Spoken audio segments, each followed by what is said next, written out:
नमस्कार दोस्तों, welcome back to our channel. तो देखिए, हम JKPSC 10+2 एग्जाम के पॉलिटिकल साइंस पेपर के लिए कुछ इंपॉर्टेंट क्वेश्चंस को डिस्कस कर रहे हैं और इस सीरीज में हम टोटल 1000 क्वेश्चंस को डिस्कस करने वाले हैं। ऑलरेडी हम 900 प्लस क्वेश्चंस को डिस्कस कर चुके हैं। तो अगर आप पहले वाले वीडियोस नहीं देखे हैं तो चैनल पर जाकर देख सकते हैं। आज हम आगे की क्वेश्चंस को डिस्कस करने वाले हैं।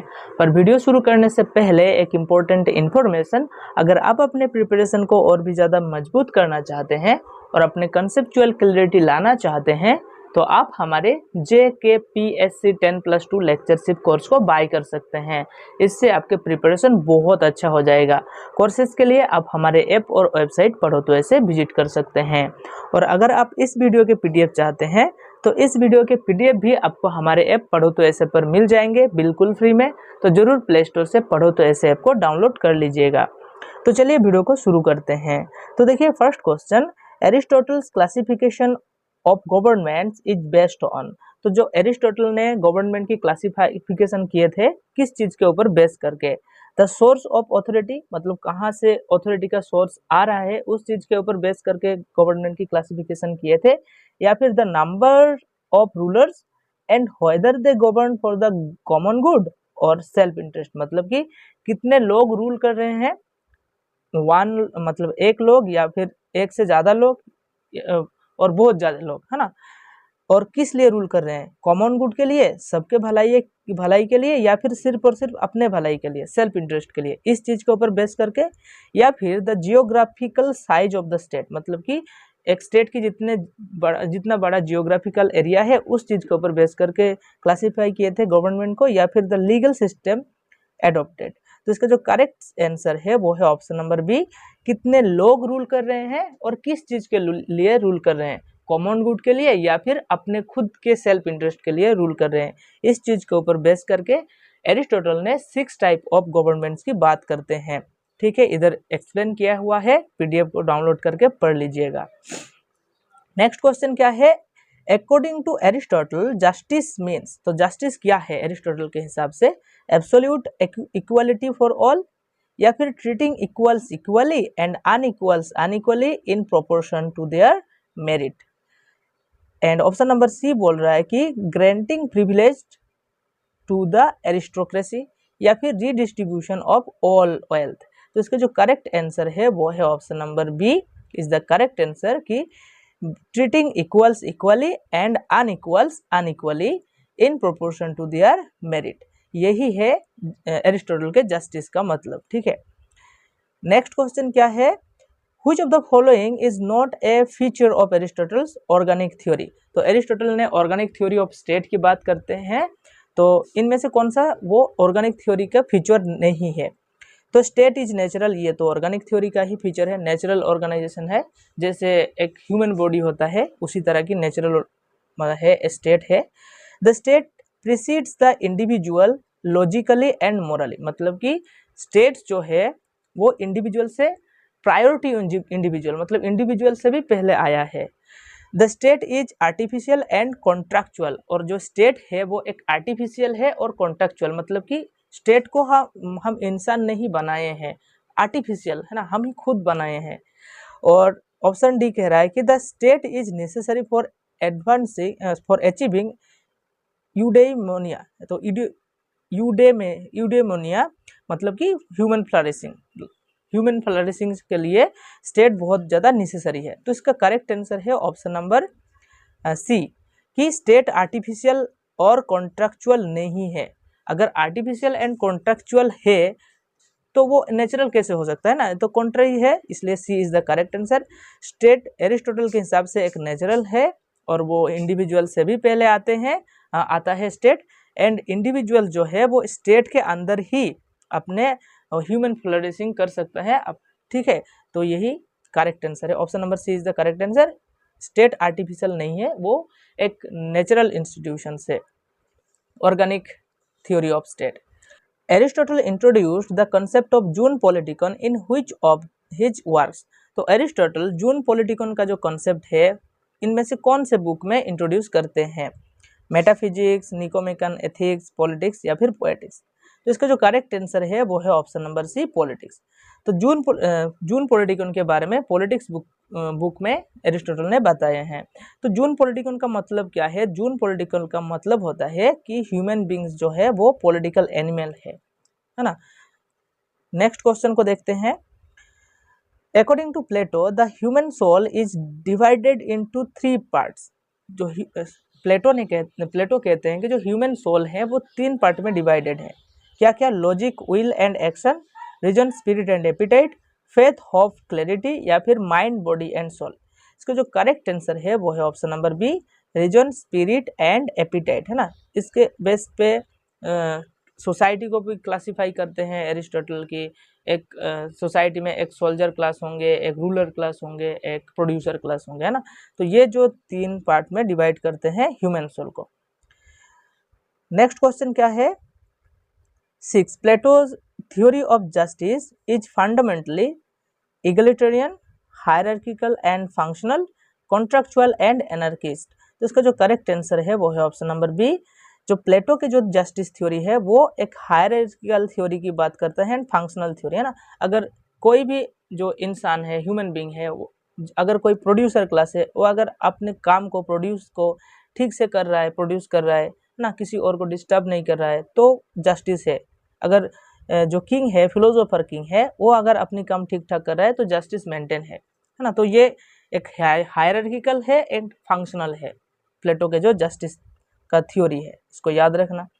नेक्स्ट क्वेश्चन क्या है? The phrase the state is the march of God on earth was given by. तो स्टेट जो है, जो राष्ट्र है, वो मार्च ऑफ गॉड ऑन अर्थ है। तो ये स्टेटमेंट किसने दिया है? कार्ल मार्क्स, हेगेल, रूसो या फिर प्लेटो। तो इसका जो करेक्ट आंसर है वो है option number B, Hegel. Hegel कहते हैं कि the state is the march of God on earth. The concept of tabula rasa is associated with which thinker. तो टेबुला रासा का कॉन्सेप्ट किसके साथ एसोसिएटेड है? Thomas Hobbes, John Locke, John Jacques Rousseau, Aristotle. तो इसका जो correct answer है option number B, John Locke. John Locke tabula rasa की बात करते हैं। टेबुला रासा मतलब कि एक ब्लैंक पेपर, है ना, ब्लैंक पेपर। नेक्स्ट क्वेश्चन क्या है? जानते हैं ना टेबुला रासा का मतलब? जब कोई भी इंसान जन्म लेता है इस दुनिया में तो एक ब्लैंक पेपर की होता है, तरह होती है, उसके अंदर कोई भी इंफॉर्मेशन नहीं होता है। धीरे धीरे सोसाइटी से वो इंफॉर्मेशन लेके इन्फॉर्म होते हैं, वही टेबुला रासा का कॉन्सेप्ट है। Gandhi ji concept of Sarvodaya means, Sarvodaya का मतलब क्या है? Victory for the strongest, welfare of the rich only, welfare and upliftment of all, survival of the fittest. तो इसका करेक्ट आंसर है option number C, welfare and upliftment of all. सिर्फ और सिर्फ रिच पीपल के लिए नहीं, है ना, सबके लिए सर्वोदया कॉन्सेप्ट है। तो C is the correct answer. Next question को देखते हैं। Kautilya's model theory is concerned with. तो मॉडल थ्योरी में किस चीज की बात करता है Kautilya? The caste system, religious hierarchy, interstate relations and foreign policy, या जुडिशियल रिफॉर्म्स। तो इसका जो करेक्ट आंसर है वो है option number C, interstate relations and foreign policy के बारे में बात करते हैं मॉडल थ्योरी में कौटिल्य कहते हैं कि जो हमारे नेबर स्टेट है वो हमारे एनिमीज है, और नेबर्स के जो नेबर्स हैं वो हमारे एलाइज हैं। तो इस टाइप के मॉडल थ्योरी में बहुत सारे बात करते हैं। मॉडल थ्योरी इधर देख लेना, एक्सप्लेन किया हुआ है ना। नेक्स्ट क्वेश्चन को देखते हैं, या फिर हमारे चैनल पर वीडियोस ऑलरेडी अवेलेबल है, बहुत इंटरेस्टिंग टॉपिक है, देख लेना। Which agreement led to better relations between Sheikh Abdullah and the central government, paving the way for his return to power in 1975? तो इनमें से कौन सा जो एग्रीमेंट था किसके किसके बीच में? Sheikh Abdullah and central government of India, जिस एग्रीमेंट के कारण जो शेख अब्दुल्ला है वो 1975 में फिर से पावर में आए थे। Shimla agreement, Delhi agreement, Indira Sheikh accord, या फिर ताशकंद एग्रीमेंट। तो इसका करेक्ट आंसर है option number C, Indira Sheikh accord, Indira Sheikh accord. Next question क्या है? The instrument of accession signed by Maharaja Hari Singh allowed India to intervene in which matters initially? तो जो इंस्ट्रूमेंट ऑफ एक्सेशन साइन किया गया था हरि सिंह के द्वारा, महाराजा हरि सिंह के द्वारा। तो किस चीज़ के ऊपर परमिशन दिए थे कि जो यूनियन गवर्नमेंट है इंडिया के वो इंटरवेन कर सकता है? Defence, communication, external affairs, agriculture, land reforms and police, education and health, finance and commerce. तो इसका जो करेक्ट आंसर है option number A, defence, communication and external affair. इस चीज के जो पावर थे, इस चीज के ऊपर इंटरवेंशन करने की पावर यूनियन गवर्नमेंट को दिए थे महाराजा हरि सिंह ने। नेक्स्ट क्वेश्चन क्या है? After the abrogation of article 370, Jammu and Kashmir is governed under which article of the Indian constitution now? तो 2019 में जब आर्टिकल 370 को हटाया गया, तब जम्मू कश्मीर का जो मुद्दा है अब ना, तो वो कौन से आर्टिकल के अंडर आते हैं? आर्टिकल 370 क्लोज टू, सब क्लोज टू, या फिर article 356 presidents rule, article 395 for union territories, article 301। तो obviously article 239, article 239 union territories, क्योंकि अब 2 यूनियन टेरिटरीज हो गया ना, जम्मू कश्मीर एंड लद्दाख, तो इसलिए article 239 is the correct answer. Next question क्या है? The Ladakh autonomous hill development council LAHDC was established in. तो कब एस्टेब्लिश हुआ था Ladakh autonomous hill development council? 1947, 1995, 2019 and 2000। तो इसका करेक्ट आंसर है option number B, 1995। Next question को देखते हैं। Which article of the constitution deals with the amendment procedure? तो इनमें से कौन सा आर्टिकल कॉन्स्टिट्यूशनल अमेंडमेंट से डील करता है? आर्टिकल 352, आर्टिकल 360, आर्टिकल 368 या फिर आर्टिकल 370? तो इसका जो करेक्ट आंसर है वो है ऑप्शन नंबर सी, आर्टिकल 368 जो है वो कॉन्स्टिट्यूशनल अमेंडमेंट से, मतलब आर्टिकल 368 से अमेंडमेंट होता है कॉन्स्टिट्यूशन के, भारत के कॉन्स्टिट्यूशन। नेक्स्ट क्वेश्चन क्या है? The Rajya Sabha is a permanent house, temporary house, ad hoc house या फिर नॉमिनेटेड हाउस? तो जो राज्यसभा होता है वो परमानेंट हाउस होता है ना, पार्लियामेंट के परमानेंट हाउस राज्यसभा। और जो लोकसभा होता है, लोकसभा तो डिजोल्व हो सकता है कभी भी, इसलिए वो परमानेंट नहीं होता है, पर राज्यसभा जो होता है वो परमानेंट होता है। ठीक है, इसको याद रखना। नेक्स्ट क्वेश्चन क्या है? तो स्टेटमेंट बेस्ड क्वेश्चन है। The speaker can disqualify A member under the anti defection law. हाँ, बिल्कुल सही है। एंटी डिफेक्शन लॉ से किसी भी जो मेंबर ऑफ पार्लियामेंट है उसको डिस्क्वालीफाई कर सकते हैं। The speakers decision on money bill is final. ये भी करेक्ट है, जो स्पीकर जो कहते हैं मनी बिल के बारे में वही फाइनल होता है, मतलब कोई भी बिल मनी बिल होता है कि नहीं वो स्पीकर डिसाइड करते हैं। The speaker presides over the joint sitting of parliament. Parliament की जो जॉइंट सिटिंग होता है वो कौन प्रिजाइड करता है? स्पीकर ही करते हैं। मतलब 1, 2 एंड 3 तीनों के तीनों स्टेटमेंट करेक्ट है। पर जो जॉइंट सिटिंग का सामन होता है, कौन बुलाता है जॉइंट सिटिंग का सामन? वो प्रेसिडेंट बुलाते हैं, इसको याद रखना। तो option number D is the correct answer. तीनों के तीनों स्टेटमेंट जो है वो करेक्ट है। POSDCORB stands for planning, organising, staffing, directing, coordinating, reporting and budgeting. Planning, ordering, staffing, delivering, cooperating, reporting, budgeting. Planning, organising, scheduling, delivering, controlling, reporting, budgeting, या फिर planning, outsourcing, staffing, directing, coordinating, reporting, budgeting. तो इसका correct answer है option number A is the correct answer, planning. उसके बाद P for planning, O for organising, S for staffing, C O for coordinating, ओहो D for directing, फिर C O for coordinating and R for reporting and B for budgeting. A is the correct answer. POSDCORB किसने दिए थे?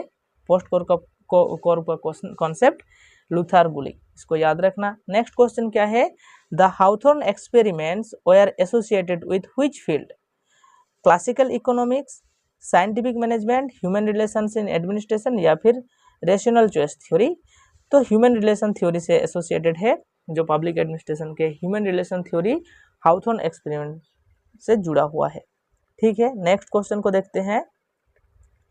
The first great debate in international relations was between, तो first debate जो international relations के हुए थे किसके किसके बीच में, realist and Marxist, idealist and realist, realist and constructivist, या फिर लिबरल्स एंड न्यू लिबरल्स। तो इसका जो करेक्ट आंसर है option number B, idealist and realist के बीच में जो डिबेट हुआ था, फर्स्ट ग्रेट डिबेट कहा जाता है आइडियलिस्ट एंड रियलिस्ट के बीच में, है ना, इंटरनेशनल रिलेशंस में।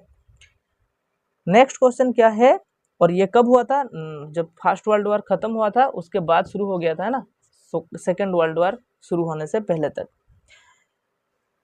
Which of the following scholars is most associated with constructivism that challenges rationalist theories in the fourth debate? तो constructivism से associated है Hans Morgenthau, Kenneth Waltz, Alexander Wendt and Hedley bull.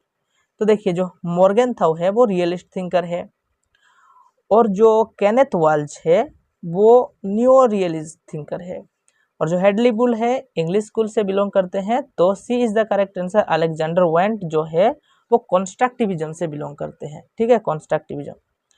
Next question को देखते हैं, which of the following is not a principal organ of the United Nations? तो United Nations के principal organ नहीं है, security council, trusteeship council, human rights council and economic and social council. तो C is the correct answer.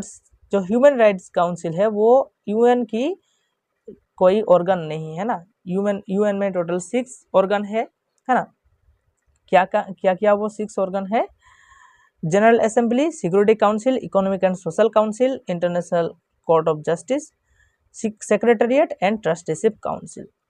Next question क्या है, the UN general assemblies regular annual session begins in which month every year?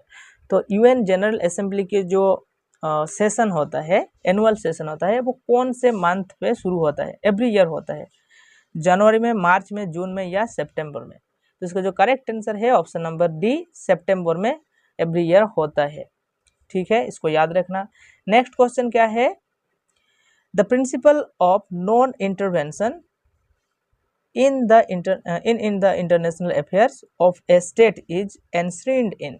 तो non intervention की बात कहाँ पर किया गया है, UN charter article 2 clause 7, Montevideo convention, या फिर Vienna convention on diplomatic relations, या फिर हैग कन्वेंशन। तो इसका जो करेक्ट आंसर है वो है ऑप्शन नंबर ए, यूएन चार्टर आर्टिकल 2 सब क्लोज 7, ठीक है। नेक्स्ट क्वेश्चन को देखते हैं, according to article 38 clause 1 of the statute of the international court of justice, which of the following is not listed as a source of international law? तो इनमें से कौन सा इंटरनेशनल लॉ के सोर्स नहीं है अकॉर्डिंग टू आर्टिकल 38 मतलब close 1?